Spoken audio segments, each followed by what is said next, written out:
मेरे साथ आज यहाँ पर आए हुए जम्मू कश्मीर के उपराज्यपाल श्रीमान मनोज सिन्हा जी, भारत सरकार के गृह सचिव श्री गोविंद मोहन जी, आईबी के निर्देशक श्री तपन डेका जी, आपके डीजीपी साहब, उपस्थित सभी वरिष्ठ अधिकारीगण और मेरे प्यारे सीमा प्रहरियों,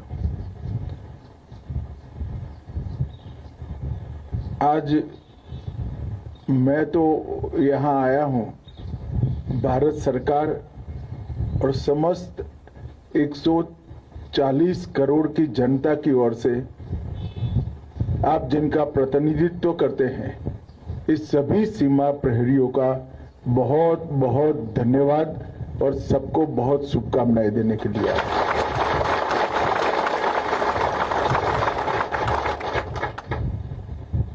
क्योंकि जब भी भारत की सीमा पर किसी भी प्रकार का आक्रमण होता है, चाहे वो ऑर्गेनाइज हो, चाहे अनऑर्गेनाइज हो, चाहे वो खुफिया हो, चाहे सार्वजनिक हो,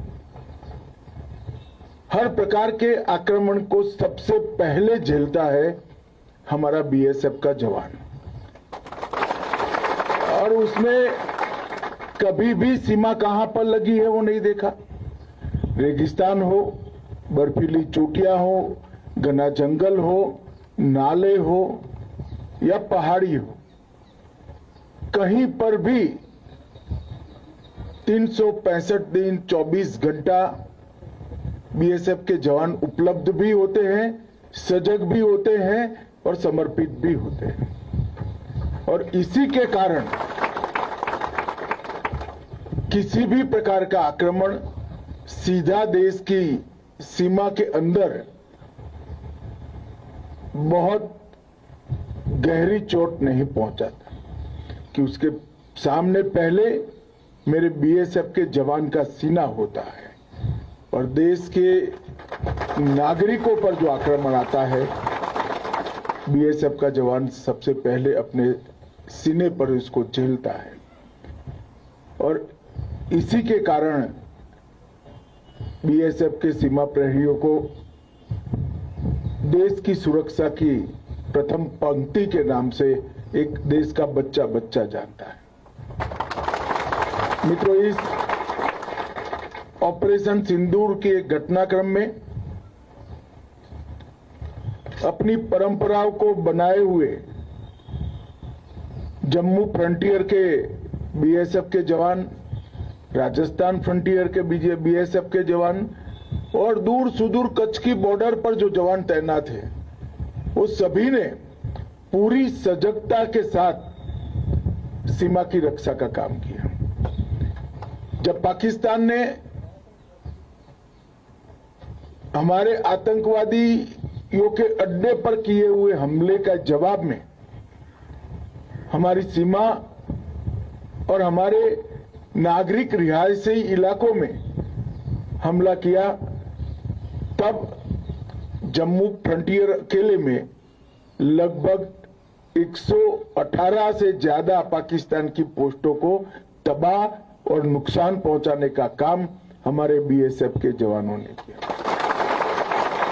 उनकी संपूर्ण निगरानी प्रणाली चुन चुन कर आपने ध्वस्त कर दी, जो खड़ा करने में दुश्मन को शायद 4-5 साल का समय लगेगा। इसका मतलब ये होता है कि शांति काल में भी आपने आपकी पैनी नजर इनके व्यूहात्मक स्थानों पर बनाए रखी। आपने सटीक जानकारी और इसके साथ साथ जब उस ओर से शुरुआत होती है तो कम से कम समय में सबसे ज्यादा क्षति किस प्रकार से पहुंचा पाएंगे, वो सोच कर रखा, उसकी तैयारी भी की और ईश्वर ने मौका दिया तो कर कर भी दिखा दिया। मैंने आपके डीजी साहब से मुझे जो रिपोर्ट मिली उसको बारीकी से देखा है। सबसे बड़ा नुकसान अगर पाकिस्तान की साइड पर हुआ है तो उनकी निगरानी उपकरणों की क्षमता को ध्वस्त करने का हुआ है और इसके कारण एक लंबे समय तक वो संपूर्ण जानकारी वाली लड़ाई नहीं लड़ पाए।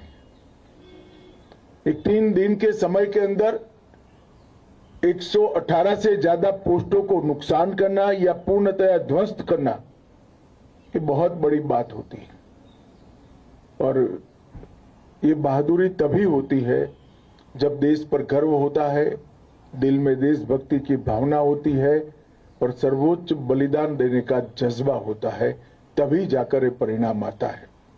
मैं कोई लंबी बात करने नहीं आया हूं। आज पुंछ के रिहायशी इलाकों में जो गुरुद्वारे, मंदिर और नागरिकों का नुकसान हुआ, इनको मिलने आया था। देखिए, चाह होती है तो ईश्वर भी रास्ता निकालते हैं। सुबह मुझे बताया गया कि आज मौसम ठीक नहीं है, मगर मैंने तय किया था कि गाड़ी से जाएंगे, सीमा प्रहरियों को मिलकर ही जाएंगे और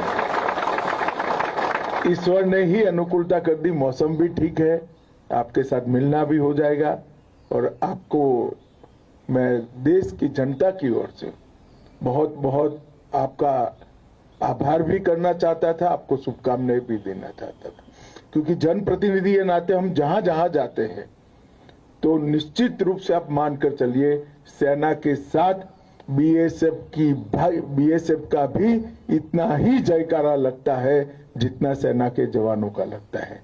और ये मेरे लिए,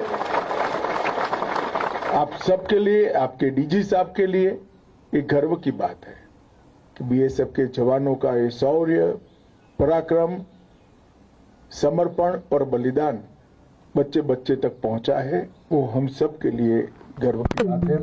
फिर से एक बार आप सभी का बहुत बहुत अभिनंदन और बहुत बहुत शुभकामनाएं। नमस्कार। भारत माता की जय।